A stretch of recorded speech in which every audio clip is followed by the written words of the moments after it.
বুঝলি মোতালে?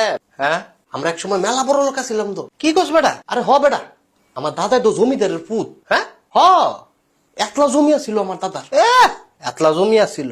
আইসে আনো তলে দা হইর গিরি উঠে দা বেটাগিরি বেটাগিরি করে মুকিতাম। আমার দাদা তো আসলে জমিদার আছিল। না বেড়া, খালি মিছা কথা কয়। আরে মিছা কত কমু কিতাম, মিছা কথা কত ফুরসু দুনি ছেড়ে দিছি। তুই কোনো দিনই সারস নাই। তুই আগেও মিছা কথা কইতি, অনেও মিছা কথাই কস। না বিশ্বাস করলে নাই, জমিদারির ব্যাপার স্যাপার, বংশীয় কথাবার্তা তুই বুঝবি কেমনে? তোর চেয়ে জঙ্গলে গিয়ে কই আমি। তাহলে কি হ্যাঁ তোর দাদা জমিদার ছিল? তো কি কই তোরে আমি, আমার দাদার তো ছিল মেলা সম্পত্তি। যেন যায় হেন ওই সম্পত্তি, সম্পত্তি আর সম্পত্তি। বেটা একটা কুটিপতি। আরে এটা কস কি? তাহলে কি আবার? বেটার সম্পত্তি তো কোনো হিসাবই নাই।